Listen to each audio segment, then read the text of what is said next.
Assalamualaikum Lydia. Waalaikumsalam warahmatullahi Ya, wabarakatuh. para keluarga yatim Al-Inayah sekalian, ini Kak Lydia yang mengajar kegiatan les selama ini, khususnya di tingkat SD dan semula malah SMP termasuk SMA di Masjid Al-Inayah. Jadi Kak Lydia memang mengajar hanya di Masjid Al-Inayah. Baik Kak Lydia, apa kabar Kak Lydia? Kenapa? Apa kabar Kak Lydia nih? Alhamdulillah baik. Baik, kita lanjut. Kak Lydia, selama ini mungkin kendala dari sisi pengajar untuk mengajar anak-anak yatim khususnya yang di Masjid Al-Inayah ini apa kali dia, kalau boleh tahu, biar kita share sama-sama ke keluarga yang lainnya. Mungkin kalau kendala itu setiap anak-anak itu kan pertumbuhannya beda. Ya. Dari mereka belajar ada yang lebih cepat untuk mengerti, ada juga yang kurang paham, jadi harus berkali-kali. Jadi metode belajar di sini mungkin benar-benar yang dasar sekali supaya mereka benar-benar bisa mengerti, walaupun misalnya ada yang lebih paham lebih cepat, mungkin akan kali dia tambahin pelajaran, atau kalau misalnya ada yang lebih lambat, mungkin kali dia akan terus-terusan diajarin kayak gitu. Nah, tapi kira-kira dari sekian banyak, kalau di catatan Abi sih sekarang yang harusnya les di sini 10 anak SD ya, SD yang sekitaran Kemang Barat. Tapi kayaknya yang satu kan si Devi udah akan keluar karena memang dia nggak bisa les lagi karena memang udah tinggal di pesantren. Iya. Yang satu lagi si Niken ya. Nah, Niken tuh kayaknya dia kan meskipun statusnya dari remaja yatim lebih taruh di sini karena memang sekolahnya masih di SD.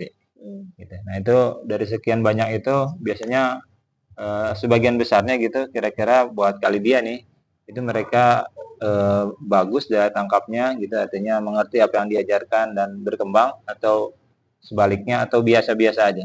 Alhamdulillah semakin kesini dari benar-benar anak-anak yang nggak paham atau yang kurang mengerti, lama-lama makin mengerti karena mungkin terbiasa, karena orang-orang yang rajin buat les, terbiasa buat belajar itu pasti cepet nangkepnya. Walaupun dia nggak ngerti, pasti nanti tiba-tiba, oh iya kak paham, oh iya kak paham. Jadi alhamdulillah di sini perkembangannya benar-benar meningkat dari yang sebelum-sebelumnya tahun pertama.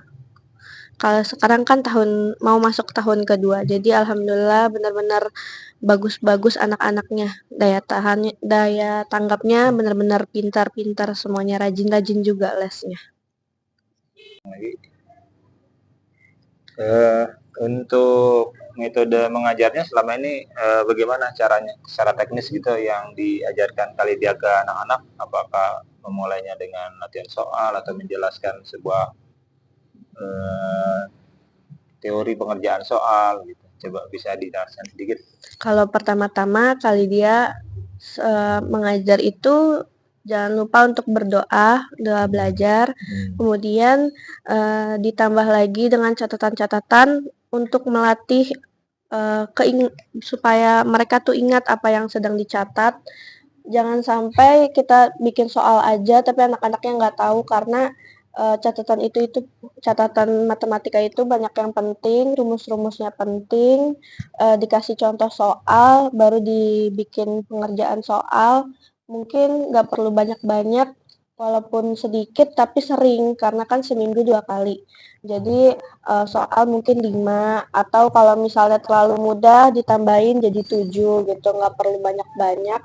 Yang penting merekanya paham. Terus yang terakhir mungkin akan anak-anak itu maju ke depan supaya mereka tuh nggak anti sama spidol dan papan tulis, supaya mereka tuh berani maju, nggak perlu dibilang salah, nggak perlu dibilang benar, semuanya pasti benar. Kalau misalnya salah dibantu perbaiki supaya mereka nggak akan takut untuk maju ke depan setiap di kelas mereka masing-masing nantinya kayak gitu. Itu masuk ke psikologi mengajar, belajar mengajar ya berarti ya, biar si anak mentalnya barangkali nggak jatuh sebelum bertanding ibaratnya gitu ya.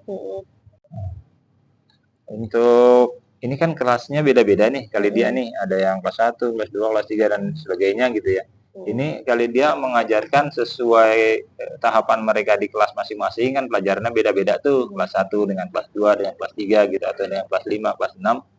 Nah, itu apakah materinya disamakan semua atau per anak diberikan soal yang berbeda? Atau memang dari awal dikasih dasar-dasarnya dulu gitu? Coba gimana ya? Jadi waktu itu sempat bikin soal yang berbeda dengan kelas-kelas lain, tapi anak-anak itu mungkin kurang paham karena mereka dari dasarnya itu biasanya kurang menanggap gitu, kayak kurang ngerti. Jadi di sini kali dia bikin karena setiap bab itu sama di buku dari kelas 1 sampai kelas 6, misalnya awalnya operasi hitung. Nah, semua dari kelas 1 sampai kelas 6 akan diulang lagi. Kemudian bedanya itu hanya soal, di soal. Misalnya kelas 1, kelas 2 itu cuma sampai ratusan atau pecahan satuan ratusan. Tapi kelas 4, 5, 6 udah masuk puluhan ribu, ratusan ribu. Itu bedanya cuma di situ. Nah, makanya di sini ada catatan, bedanya cuma di soal aja. Jadi semuanya disamain babnya, cuma soalnya aja yang satu agak rendah, yang satu agak tinggi. Bedanya kayak gitu aja. Baik, sementara kita cukupkan dulu karena muridnya udah hadir nih. Kita akan lihat proses belajar mengajarnya. Nanti kita bisa nilai bagaimana proses belajar dan mengajar dalam ini yang dilakukan oleh Kak Lydia dengan murid-muridnya tentunya. Tapi sayangnya kayaknya kali ini nggak banyak yang hadir. Yang jelas sudah 4 orang yang izin dari 10 orang dan 1 orang biasanya pun nggak hadir. Jadi dari 9 orang kemungkinan nggak hadir, 4 orang tapi yang 5 orang tetap masih kita tunggu. Baik, sementara itu Kak Lydia ya, kita cukupkan dulu, kita lihat proses belajar mengajarnya ya. Terima kasih. Assalamualaikum warahmatullahi wabarakatuh.